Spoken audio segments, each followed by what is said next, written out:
All right, Miles, let's talk about a team we love to cover, and we cover them all the time. That's the Baltimore Ravens. Coming off a disappointing loss, obviously, the Miami Dolphins getting ready for the New England. Big game is obviously some talk about Jackson and Belichick kind of come out in the news this week. So it's a fun game, obviously. Ravens, Patriots. It's been one of those classic matchups for a very long time, especially the last 10, 15 years or so. But before we talk about the latest with Baltimore Ravens, we want to hear from you, Ravens fans, in the comment section below. Look, the NFL, it's a salary cap league. You're kind of constrained with how many players you can have on a roster. What does that mean? There's some guys that play that you really don't want to play that honestly that kind of stink by NFL standards. We want to hear from you in the comment section below. What current Baltimore Raven do you wish just played somewhere else that just got out of town? A guy that frustrates you with his performance on Sundays, puts the team in bad positions week after week. We want to hear from you in the comment section below. What Raven you want to see out of here? But Myers, what's the latest out of Baltimore? Well, Nick, if I had to tell you my least favorite Raven, it's not that I think, they're a bad person or anything like that. It's just when I see Justice Hill run the ball, yeah, every so often he gets like a little burst, he'll get a pop, big play. But other than that, like he gets stuffed at the line or behind the line of scrimmage so many times. I just cringe when I see him get handed off the ball every so often. So, I know we're in a tough spot with the running backs, but I'm about to get into a story that lightens things up a little bit. But I just don't like when Justice Hill runs the ball. So that's my least favorite Raven on the team so far. But anyways, into the story, Nick. Ravens. Last year, we don't like to talk about injuries. A lot of injuries last year. And the injury report this year is kind of full up. And you're like, well, what does all of this mean? And we're going to go through it and break it down. So there's a lot of good news on the injury report this week, Nick. Jeff Zrebick said Ravens had all 53 players on the practice field today. Lamar Jackson was practicing. There are talks about an elbow injury. He was in a sleeve, but he was practicing today. He was throwing. Devin Duvernay, wide receiver, is out of the concussion protocol, so that's a good sign. Marlon Humphrey has also been working. He was banged up. Even he played against the Dolphins, but he was banged up. So that's all good. J.K. Dobbins has been a full participant in practice, and I think this is a big game. He's likely to potentially come back and return this week.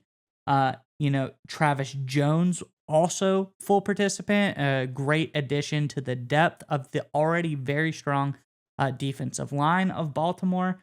Other guys like Brandon Stevens and Demarion Williams, the corner help, they were limited in practice, so they weren't do not participate or anything like that. So there's potential for them to be back and ready for this week. There's just a lot of good returning injury news. And you have the story on one of the biggest stories of the offseason for the Ravens so far, Nick. Yeah, so basically every day, right? I send you a message, right? What's Ronnie Stanley? What's the status on Ronnie Stanley? And there's finally good news. Like you said, he was among one of the Ravens players that Zerbeck, however, Zrebick, I Zrebick, think. It whatever could the be wrong, reporter but is, the tough, really good Baltimore Ravens reporter that you cited there, said Ronnie Stanley was a full participant in practice today, which is obviously an outstanding sign. There is some questions of whether he will actually suit up against the New England Patriots or not. The fact that he's a full participant means he probably could. The Ravens may hold him out just for precautionary purposes. We'll have to wait the game time to find that out. But Mize, that is absolutely huge getting Ronnie Stanley back for really one of two reasons. I'm going to start about the fact that the amount of money they have tied up with a guy like Stanley. When you have that kind of cap basically not playing, it forces you to get more out of other players. So, for example, the Ravens may pour money into Stanley and then have to rely on not having as much depth on the back end in the secondary at the corner position. As an example, you can see how that affects them. The Ravens game against the Dolphins comes to mind. So having a guy like that, a guy that you've given the money to back on the field is huge, especially when it's a critical position like left tackle, because Lamar Jackson has been absolutely outstanding. But the fact of the matter remains, over the course of a long season, the more hits a guy like that takes, the more risk for injuries, the different performance. Obviously, we saw that last year with the injuries.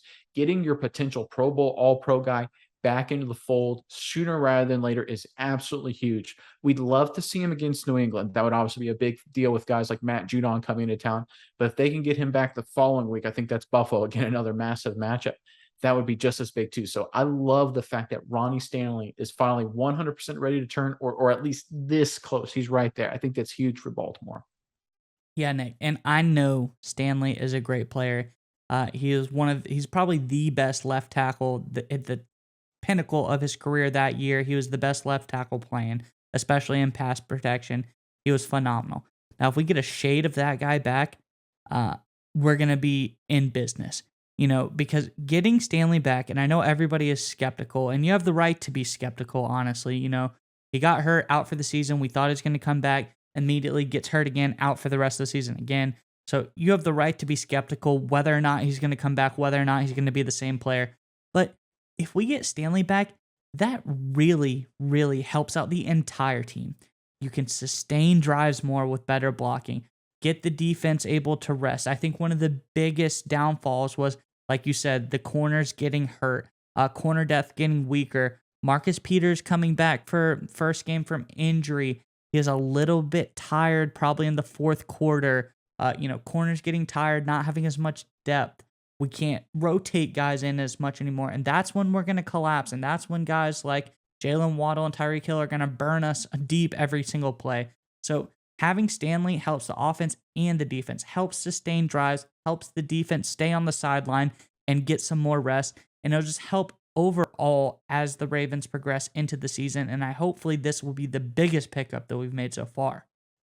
Oh, 100%. I think it's just one of those things when you look at the Ravens offense, the running game, the first 2 weeks of the season with Dobbins out and obviously Stanley out, it kind of looked like this didn't look like the same Ravens offense, right? Obviously Jackson had the long run against Miami, but I remember this was a Ravens running game that with Jackson it was not unheard of for them to run for 300 yards in a game, or at least, get close to 200 almost on average. In the first 2 weeks of the season, it just wasn't the same. So getting Dobbins back is going to be absolutely huge. You can say got by to Justice Hill, obviously your favorite player. And then getting Ronnie Stanley back helps in the pass game, which will also help in the run game. It goes hand in hand. So again, all of the mojo and all the energy seems to be heading in the right direction for the Baltimore Ravens. And if I'm a Ravens fan right now, I'm really excited because you really need these players back as you really get into the meat of your schedule.